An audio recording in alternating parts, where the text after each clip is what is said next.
कभी कभी ये दिल किसी से भी लग जाता है। आखिर क्यों होता है ऐसा? शायद ये एक रूह का पाक रिश्ता होता है दूसरी रूह के साथ, जो ना समाज की बनी दीवारों से डरता है ना नियमों को। लेकिन समाज के बने नियम, पुरानी सोच ऐसी रूहानी रिश्तों को कलंकित कर देती है और आखिर में सब खत्म हो जाता है। वो साथ, वो एहसास, और बचता है तो सिर्फ मातम।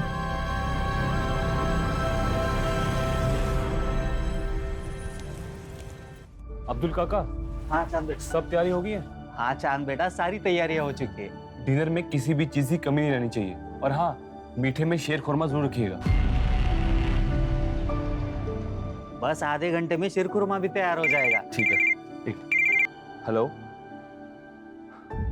रुक सर। अब हमसे दूर जा रहे हैं ना, लेकिन याद रखिएगा आप कभी हमसे दूर नहीं रह पाओगे। ये तो तुम्हारी गलत फहमी है। आजकल तो सिर्फ हमें एक ही का ख्याल आता है। चलो हम बाद में बात करते हैं। चांद, सब सेट है? जी अरबाज भाई, सब ठीक है। ये हीना तबस्सुम कहाँ रह गई? हीना तबस्सुम, और कितना वक्त लगेगा? आ गए भाईजान।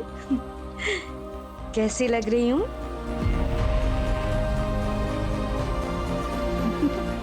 भाभी,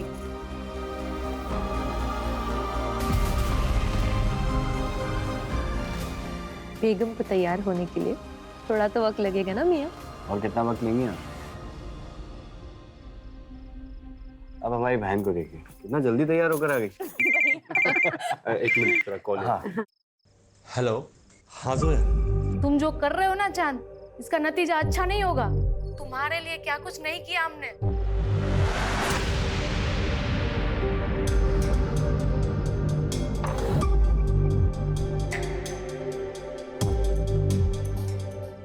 हेलो। हाँ जोया। अरे एक मिनट सांस तो ले लो। ऐसा कुछ नहीं जैसे तुम सोच रही हो। एक मिनट बाद में बात करते हैं। हेलो। हाँ डिम्पी। हम अपनी जान दे देंगे चांद, अब मुझसे बर्दाश्त नहीं होता। अरे प्लीज अब नहीं यार, फंक्शन होने में कुछ ही देर बाकी है। तुम पर भरोसा करके मैंने बहुत बड़ी गलती कर दी। अब रुको, हम बाद में बात करते हैं।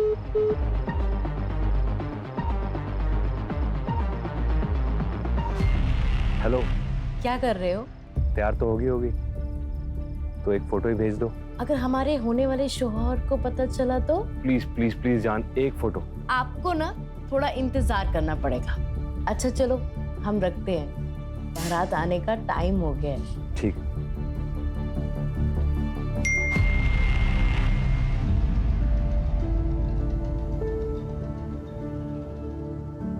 ये हो गए तैयार हमारे दूल्हे राजा। हमारी दुल्हन तैयार हो गई? हाँ हो गई, चलिए अंदर।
चांद, चांद, चांद, चांद भैया, भैया क्या हुआ? क्या हुआ? अरबाज भैया,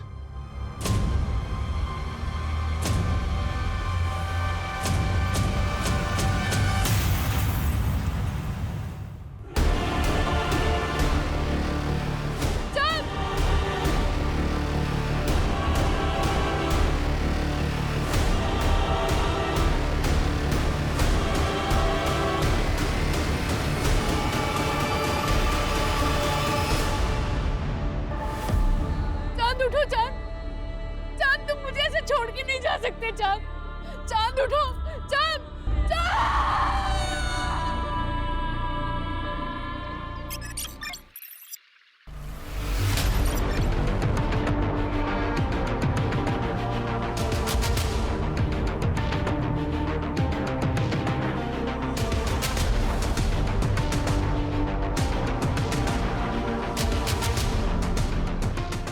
तीसरी बार तुमने अपना रिकॉर्ड तोड़ा है। Well done. थोड़ा और एफर्ट डालोगे ना तो बेटर हो जाएगा। और वैसे भी ना नेशनल के लिए बेस्ट है, लेकिन एशियन गेम में मेडल लाने के लिए ना थोड़ा अच्छे से करना पड़ेगा।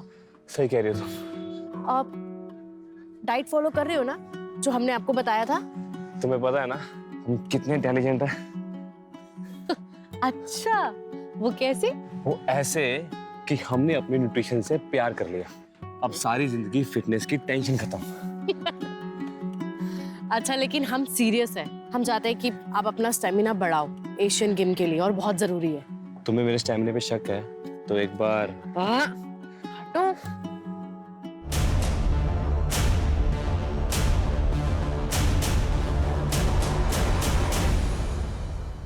सर वो ईद की छुट्टी ली थी इसलिए हम। अच्छा, छुट्टी ली थी तो ये क्या है? सोशल मीडिया पर ये वीडियो चल रहा है। डीएसपी साहब ने ऑर्डर पर बुलाया तुमको। पुलिस ट्रेनिंग ग्राउंड पर ये सब करोगे? एक मिनट, डीएसपी साहब ने ये वीडियो कैसे देख ली? क्या सारा दिन इंटरनेट पे वो सर्फिंग करते रहते हैं? क्या कहना चाह रहे हैं? देखिए सर, हम सब अच्छे से जानते हैं, अगर आपकी कोई हमारे से प्रॉब्लम है तो खुल के बताइए। ऐसे खेल मत खेलिए। दोस्ती और दुश्मनी सब खुल के करते हैं हम। और ये मत भूलो कि हम तुम्हारे सीनियर हैं। बस इतना कह रहे हैं कि दोबारा ऐसा नहीं होना चाहिए, समझे? जा सकते हो। जी, लेकिन एक बात याद रखिएगा, आप हमें चाहे कितने भी नापसंद करते हो, ऐसे छोटे मोटे बहाने करके आप हमें सस्पेंड नहीं करा पाएंगे। कुछ बड़ा ढूंढ के आइएगा। Sir, sir. जी क्या हुआ बताइए। हमारा नाम रीना है। हमारे नेशनल कॉलेज के पास एक बार है जहाँ पर कुछ लोग हमेशा नशे की हालत में लड़कियों के साथ छेड़छाड़ करते रहते हैं। उस बार का मालिक भी हमारे साथ बदतमीजी करता है। क्या नाम है बार का? रियल बार।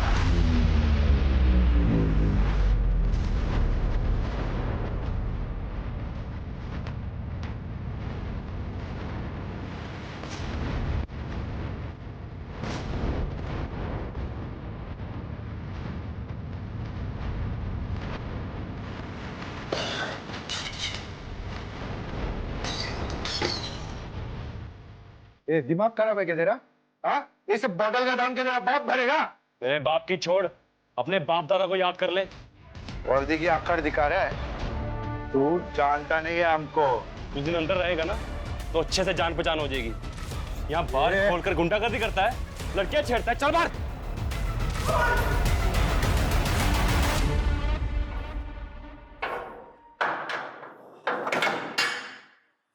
ये सब क्या चांद?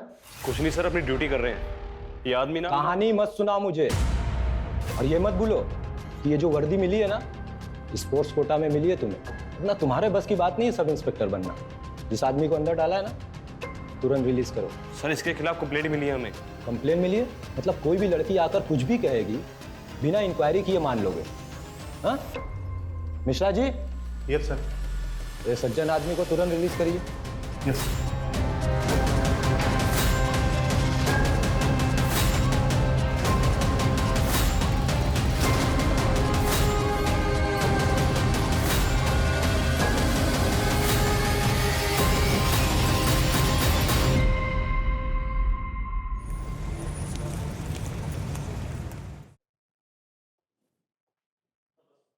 चलिए, निकलिए मेरे घर से।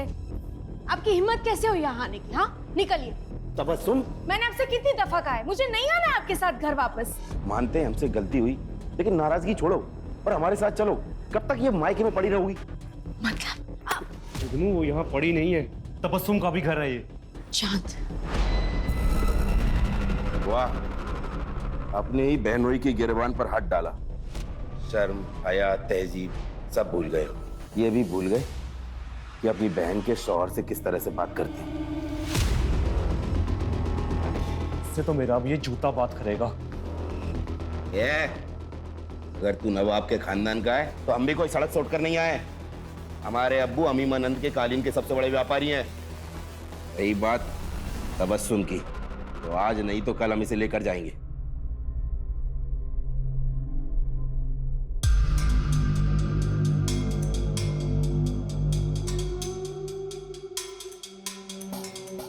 क्या है ये सब?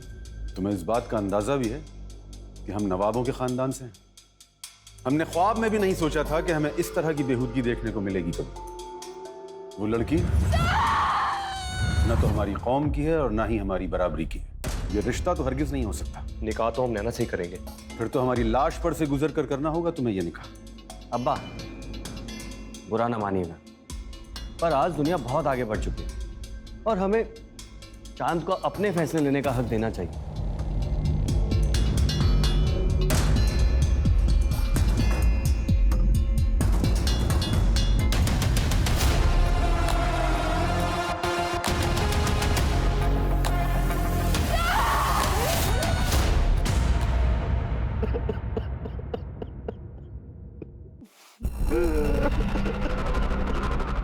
अरे जैसा भी था हमारा साला था, हम सबको छोड़कर चला गया। जब तक पोस्टमार्टम नहीं हो जाता हम हमारे भाई को नहीं दफनाएंगे। बस हमें पुलिस में खबर करनी चाहिए। चांद जवान था, सेहतमंद था, स्पोर्ट्समैन था। उसको कैसे हार्ट अटैक हो सकता है? मुझे यकीन नहीं हो रहा। क्या चाहते हो तुम?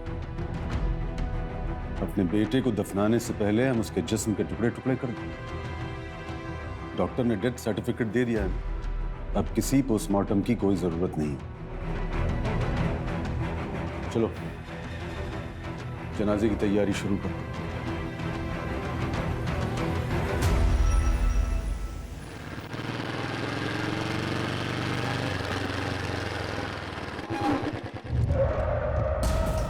ए, कौन हो तुम लोग?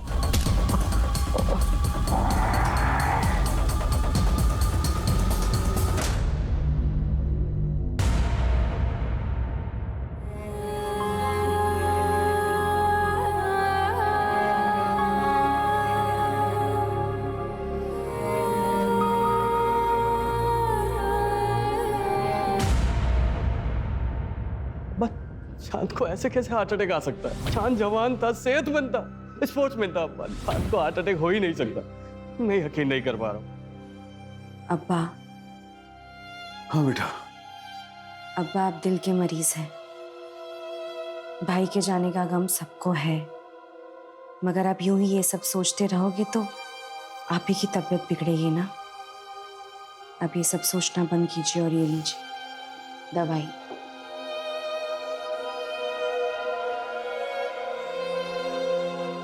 आपको आपकी तबीयत का ख्याल रखना है।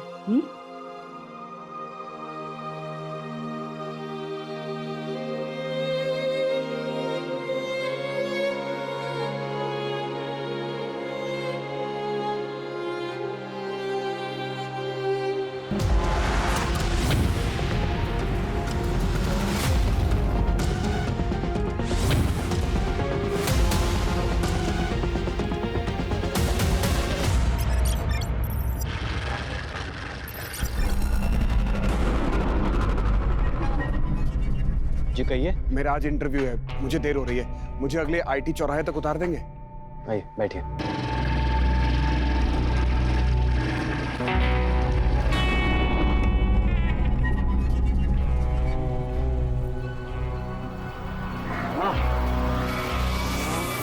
बस बस यही रोक दीजिए। Thank you sir, thank you so much.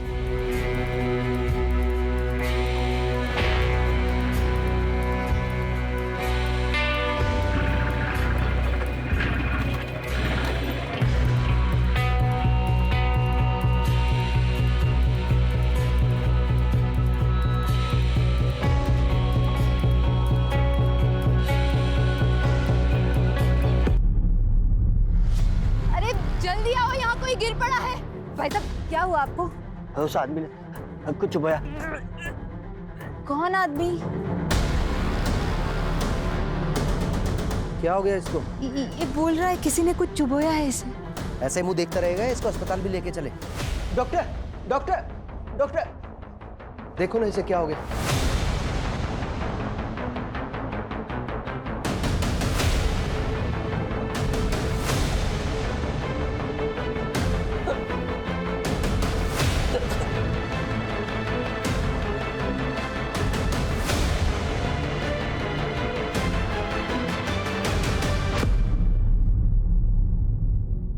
I am sorry, पर ये नहीं रहे।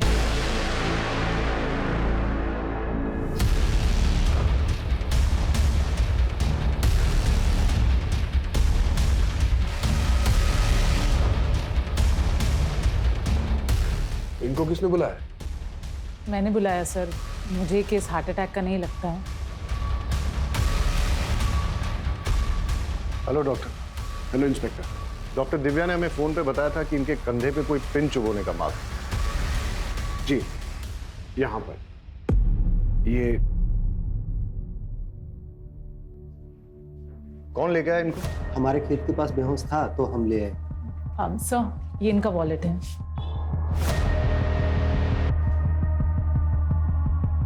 नवाब अरबाज कुरैशी, उन्नाव। फैमिली को इन्फॉर्म करो और बॉडी को पोस्टमार्टम के लिए भेज दो। Right sir.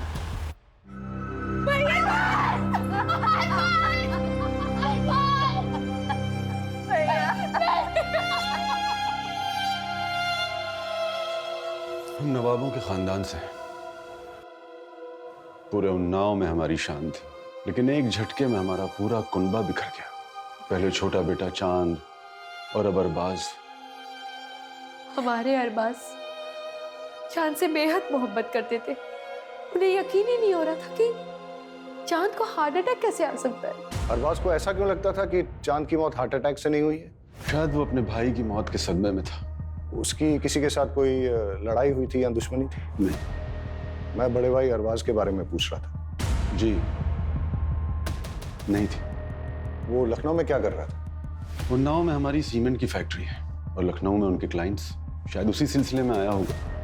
इंस्पेक्टर साहब, हमको लगता है कि हमारे अरबाज का जरूर कोई दुश्मन होगा, क्योंकि जब कुछ दिन पहले वो घर पे आए थे ना, तो किसी ने उन्हें बहुत मारा था। सर, जब अरबाज पर अटैक हुआ था उसी समय मैंने उससे कहा था कि पुलिस स्टेशन में आकर एक FIR कराने के लिए। सुना है नवाब साहब कि आपके ऊपर किसी ने हमला कर दिया। आप ना पुलिस स्टेशन आ जाइए और आकर एक FIR लिखवा दीजिए। लेकिन वो आया ही नहीं। बेचारा अपने भाई चांद गिर रहा हार्ट अटैक से। चांद एक नेशनल लेवल एथलीट था, सब इंस्पेक्टर था और उसकी फैमिली बोल रही थी कि एकदम फिट था। अब उसका इस तरह हार्ट अटैक से मरना कुछ समझ में नहीं आ रहा है। आजकल तो लोग जिम में एक्सरसाइज करते करते बेवजह मर जाते हैं हार्ट अटैक से। आप ही हैं नवाब साहब के फैमिली डॉक्टर? जी हाँ। आप यकीन से कह सकते हैं कि चांद की मौत हार्ट अटैक से हुई थी? नवाब साहब के घराने की फैमिली हिस्ट्री में दिल की बीमारी है। चांद, अरबाज, उससे पहले उनकी माँ भी 2 साल पहले हार्ट अटैक से मरी थी। ठीक है, आप जा सकते हैं। ठीक है।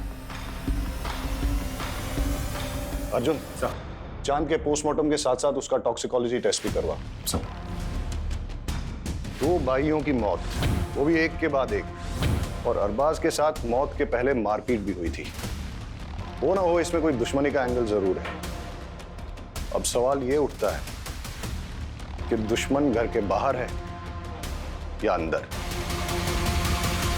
अरे कूद जा लल्ले, कुछ नहीं है। नहीं अनु, मैं नहीं कूदूंगा। अरे तुम्हारी ऐसी की तैसी। नहीं अनु, मत। अनु, कुछ हो जाता तो। हो गई नौटंकी, कमर तक तो पानी नहीं है तुम्हारे। नौटंकी बाज।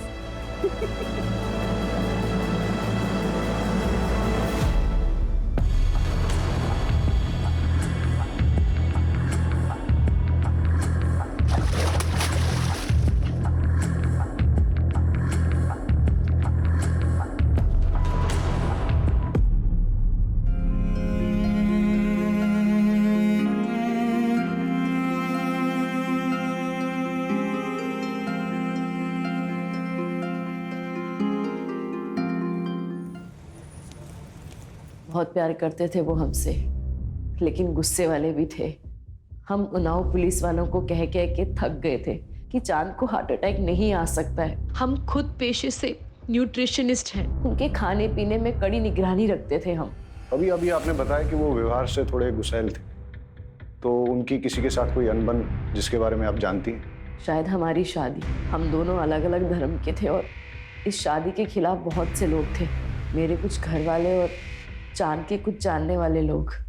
ऑनलाइन तो हमारे रिश्ते का मजाक भी बना। ये देखिए,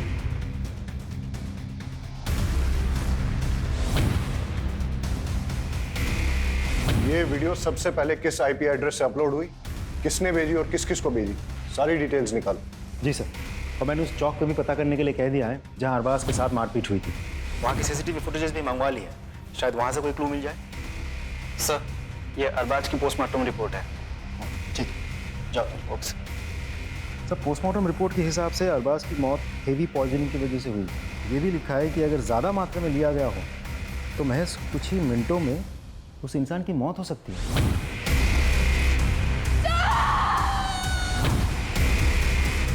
पता करो ये जहर कहाँ से प्रोक्योर किया जा सकता है। और हाँ, अगर अरबाज की मौत जहर देने से हुई है तो हो सकता है कि चांद को भी ऐसे ही मारा गया।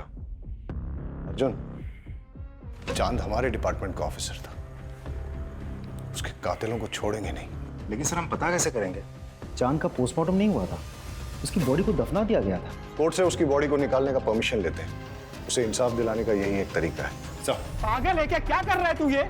अनु, मुझे माफ कर दे। अनु, माफ कर दे? क्या किया है तूने?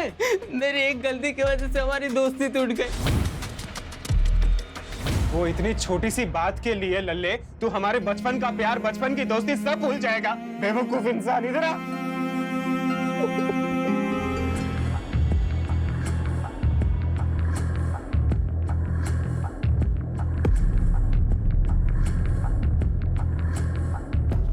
तो चांद के अवशेष को निकलवाकर टॉक्सिकोलॉजी के लिए भेज दिया गया है।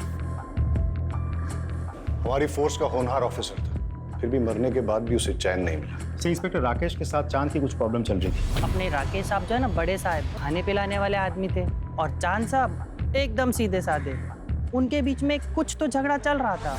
सुन, जो फाइल के पन्ने पलट रहा है ना, बंद कर दे, और जो कर रहा है ना, वो भी करना बंद कर। हम क्या कर रहे हैं सर? सस्पेंड करा देंगे तुझे। नहीं करा पाएंगे सर। आखिर उड़ते हुए तीर को कौन न्योता देता है? चांद और उसके बड़े भाई अरबाज दोनों ही जुगनू और तबस्सुम की तलाक करवाने के पीछे पड़े थे। इससे तो मेरा अब ये जूता बात करेगा, क्योंकि वो दोनों जुगनू को पसंद नहीं करते थे। क्या प्रॉब्लम थी जुगनू के साथ? जुगनू ने झूठ बोल के शादी की थी। न वो नवाब है और ना ही पैसे वाला। दिन भर आवारागर्दी करता रहता है, अयाशी करता रहता है। पता करो ये जुगनू कहाँ टिमटिमाता है। Right sir.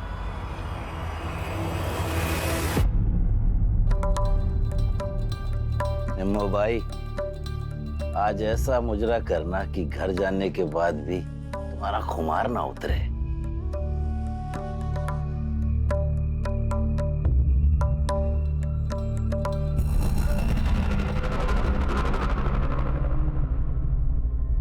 यहाँ तो ताला लगा हुआ है। नजाकत ने लूटा शराफत। पुलिस हमारे घर? चल अंदर बैठ। अरे ये क्या बदतमीजी है? चल।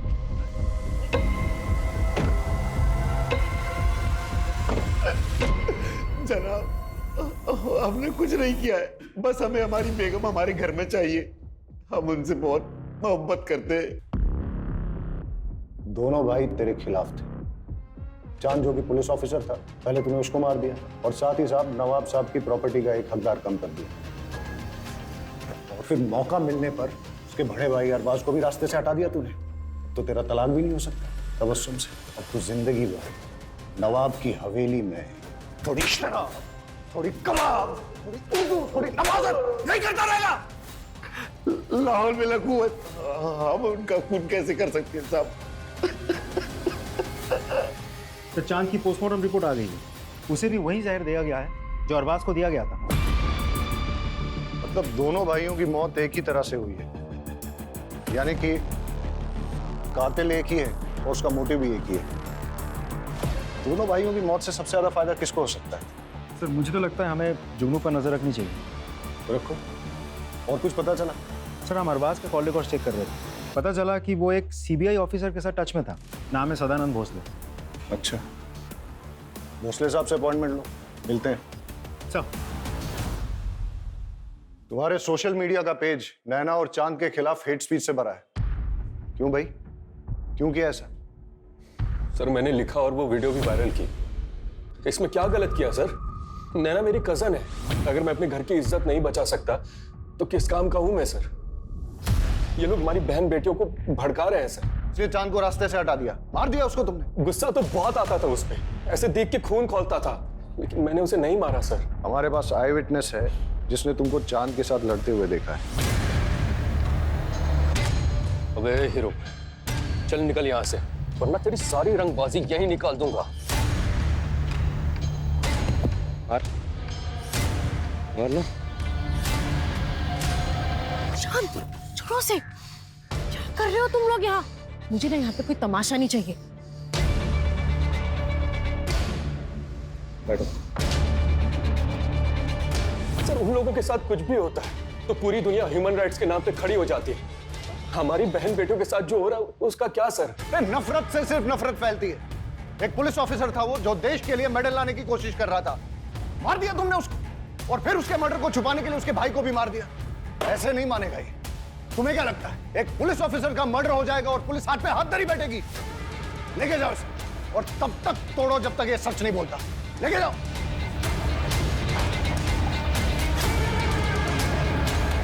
सर खबरों से पता चला है कि अरबाज के मौत से पहले उसके साथ जो मारपीट हुई थी वो बबलू के आदमियों ने की थी। उठा के लाओ बबलू को। साहब हमने अरबाज सबको मारा था साहब, लेकिन उसने हमें पैसे दिए थे साहब मारने के। उसने किसने? जुगनू मियां ने साहब। अरबाज को पिटवाया तूने? साहब मैं बहुत गुस्से में था साहब। जब मैं चांद के जनाजे में गया तो अरबाज ने मेरे साथ बदतमीजी की। या अल्लाह, हमारे भाई की जान के बदले हमें उठा लिया होता। बस कर ये नाटक। हमारे भाई के जनाजे पे बैठ के ये घड़ियाली आंसू मत बहा। यहाँ पे निकल जाए, यहाँ से निकल, उठ और चला जाए यहाँ से। मुझे धक्के मारकर हवेली के बाहर निकाल दिया। बस इसी बात पे गुस्सा था, लेकिन इसका मतलब ये तो नहीं कि मैंने किसी को मारा है। एक पुलिस ऑफिसर का मर्डर हुआ है, इसे डंडे मार के तब तक मुजरा करवाओ जब तक ये सच नहीं बोलता। लेके जाओ। साहब sir CBI officer Sadanand Bhosle के साथ मीटिंग फिक्स हो गई है।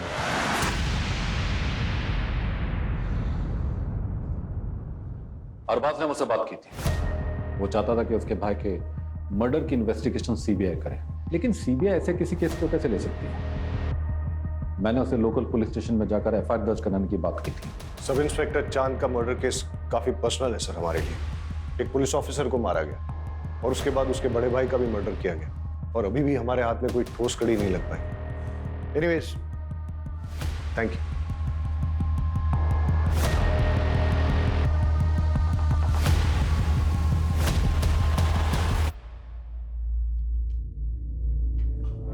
अवस्थी साहब थोड़ा ध्यान रखिएगा।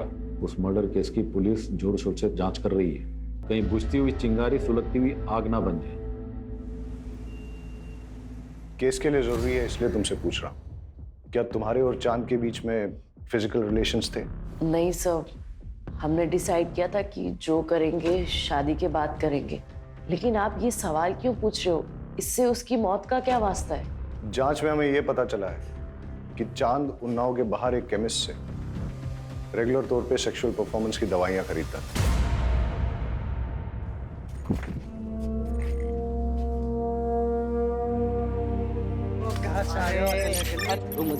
हमसे भी तो बात कर रहे हो। क्या कर रहे हो? अरे ये तो पहनना भूल ही गए, इधर आओ। अरे इधर आओ।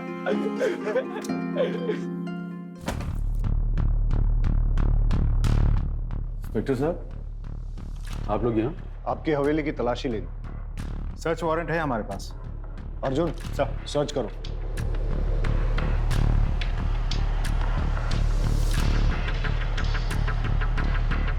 और कितनी तकलीफें पहुंचाएंगे हम?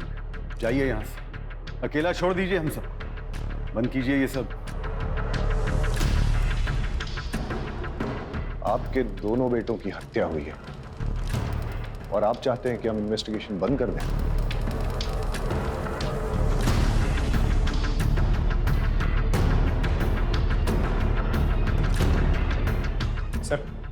चांद के कमरे से ये मोबाइल और ये फाइल मिली।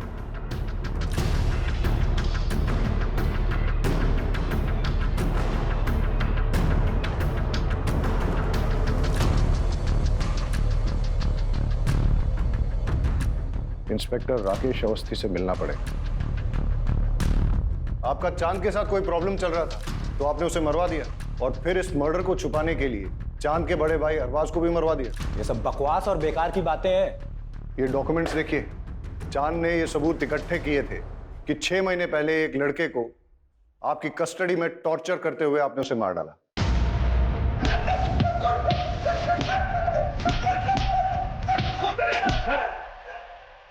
सर क्या करें? अगर इसका लाइसेंस एक्सपायर है तो कैसे जान से मार देंगे? तुम मेरे बीच में टांग अड़ाना बंद कर। निकल यहाँ से। मैंने कहा निकल यहाँ से।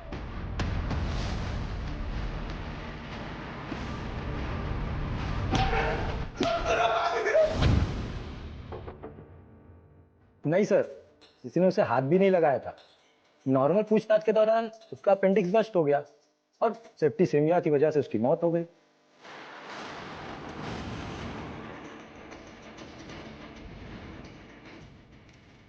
हम ना छोड़ेंगे नहीं तुम्हें।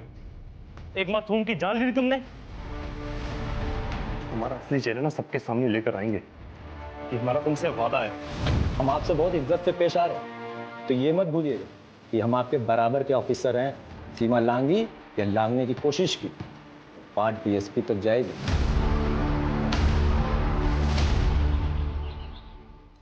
वहीं रुक जाओ, वहीं रुक जाओ। अगर हमारा बेटा तुम्हारे प्यार में नहीं पड़ा होता ना, तो आज वो जिंदा होता।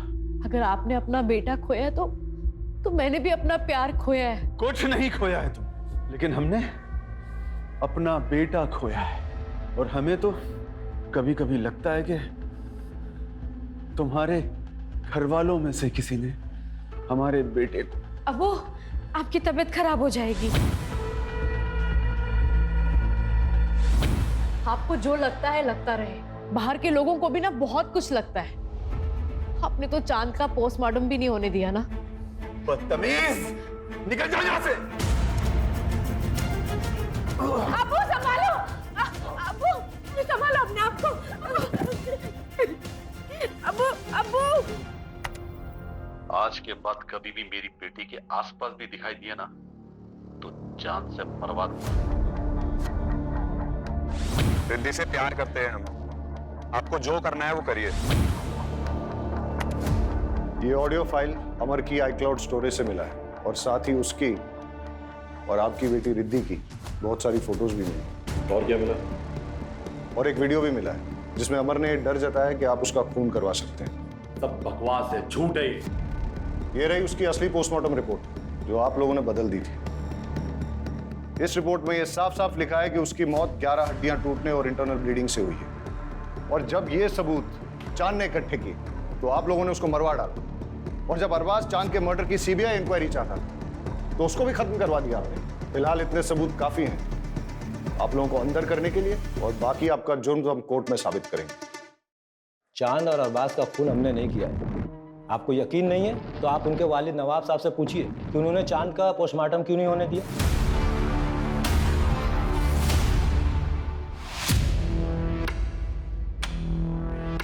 कैसे हैं इकबाल साहब? ठीक है। अभी हमें जब पता चला कि इकबाल साहब को हॉस्पिटल लेके आए तो हमने सोचा कहीं इनके साथ भी ऐसा ही तो नहीं हुआ जैसा इनके बेटों के साथ। नहीं सर, नवाब साहब को सिर्फ दिल की बीमारी है। नहीं, उनकी जो लेटेस्ट रिपोर्ट्स आई है उसके हिसाब से लग रहा है कि बहुत दिनों से उन्होंने अपनी दवाई नहीं ली। मगर अब्बा तो उनकी दवाई हमेशा वक्त पर लेते थे और हम हमेशा उनकी दवाई अपने साथ ही कैरी करते थे। वक्त बे वक्त अगर जरूरत पड़ गई तो आप हमें 2 मिनट दीजिए, हम लेकर आते हैं।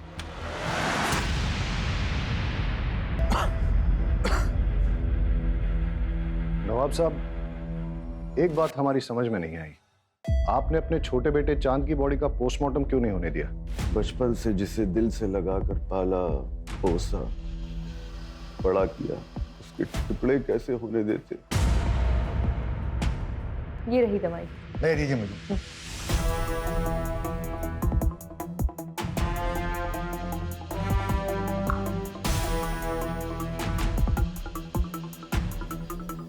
सर ये तो शुगर है, चीनी है ये। कौन देता था इन्हें दवाई?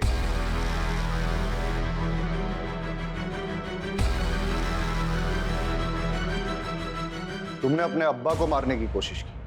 क्यों किया तुमने ऐसा? प्यार करते थे हम किसी और से, मगर हमारे अब्बू ने हमारा निकाह उस जुगनू से करवा दिया। नवाबी चोला ओढ़ एक जालिम और जिद्दी इंसान है मेरे अब्बू। और तुम्हारे भाई? उन्होंने भी नहीं रोका इंस्पेक्टर साहब मेरे अब्बू को। चांद भैया ने खुद के निकाह के वक्त तो किसी की भी नहीं सुनी, मगर मेरे निकाह के वक्त उनके मुंह में दही जम गया था। नफरत हो गई थी हमें उन सब से। अच्छा हुआ दोनों मर गए, काश मेरे अब्बू भी मर जाते। मर गए या तुमने मरवा दिया? नहीं इंस्पेक्टर साहब, चाहने में और करने में फर्क होता है। हमें नफरत जरूर थी मगर हमने नहीं मारा उन्हें, सच्ची।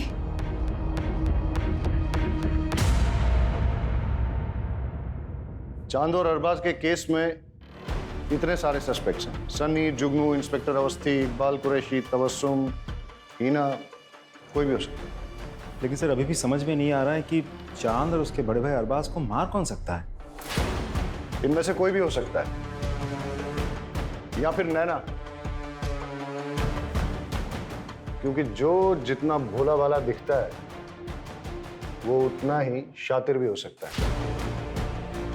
एक काम करो अर्जुन, चांद और अरबाज के केस में ये जितने भी सारे सस्पेक्ट्स, सबकी डिटेल्स फिर से निकालो।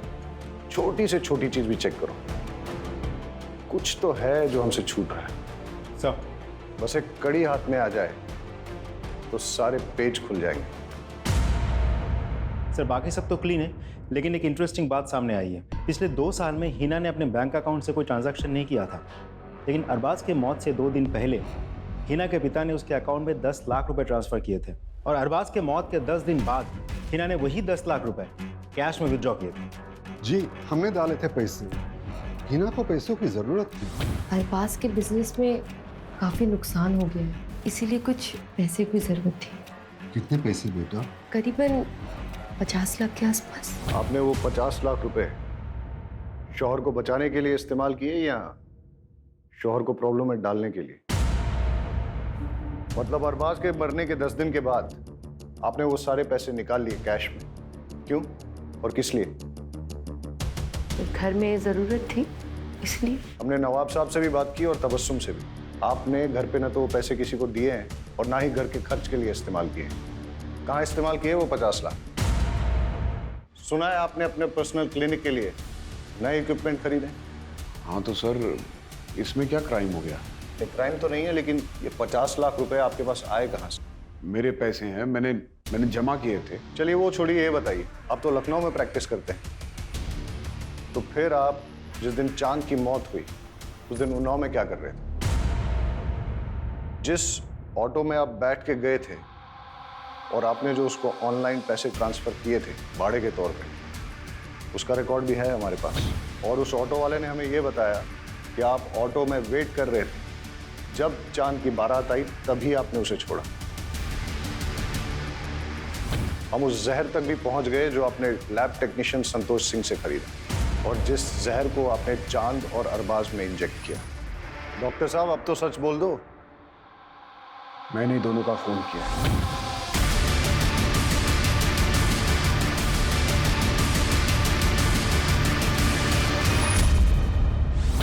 सच आपको हम बताते, जब हमारी शादी अरबाज से हुई तो हम बेहद खुश थे, मगर हमारी खुशी तो सिर्फ चंद पलों की थी। शादी के बाद हमको एहसास हुआ कि अरबाज हमसे प्यार नहीं करते। हमारी शादी को 2 साल हो गया था, मगर उन्होंने कभी हमें हाथ तक नहीं लगाया। हमें उन पर शक होने लगा। एक दिन फिर अरबाज बाहर जा रहे थे, तब हमने फैसला किया कि आज इनका पीछा करेंगे।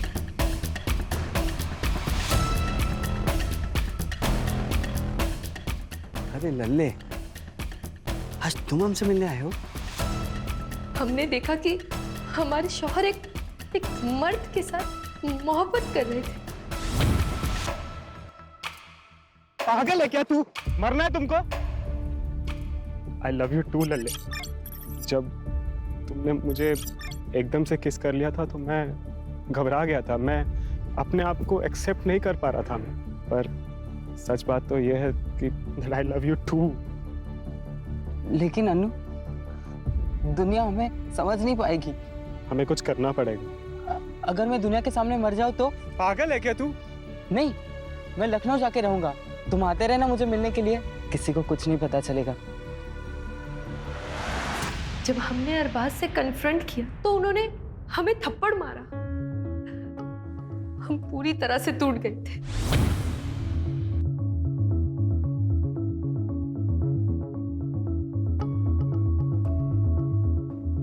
क्या हुआ भाभी, आप रो क्यों रही हैं? तुम्हारे भाई हमसे नहीं बल्कि एक मर्द से मोहब्बत करते हैं। अरे हमको समझ में नहीं आता कि हम करें तो क्या करें। अभी आप रोइए मत। हम बेहद खुश थे। भले ही हम दोनों के बीच में एक छोटा सा रिश्ता बना हो, मगर हमने चांद से मोहब्बत की थी और उसने फिर शादी करने का फैसला ले लिया। ये तुम क्या कह रहे हो चांद? हम तुमसे प्यार करते, तुम ये नहीं कर सकते। हमें छोड़ के तुम किसी और से शादी नहीं कर सकते। हम आपसे प्यार नहीं करते, वो बस एक हमारी गलती थी।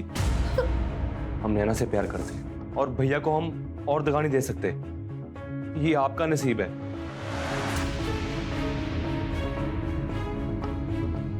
एक भाई ने हमें तन्हा कर दिया और दूसरे ने हमारा प्यार किसी और को उठा कर दे दिया। ये देखकर हमारी तो इतनी ठेस पहुंची कि हमारा दिल पत्थर का बन गया साहब। जब एक इंसान का दिल पत्थर का बन जाता है ना, फिर उससे कोई फर्क नहीं पड़ता। हमें रत्ती भर भी अफसोस नहीं हुआ ये फैसला लेते हुए कि अब हम इन दोनों को मार देंगे। ऊपर वाला आपको दोनों जहां की खुशियां अता फरमाए।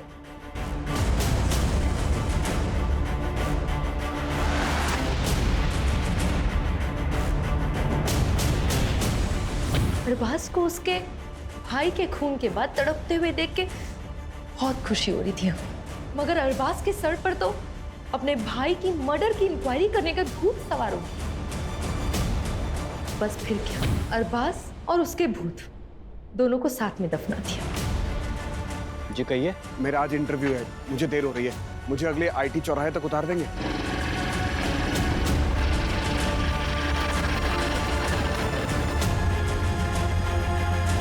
हाँ,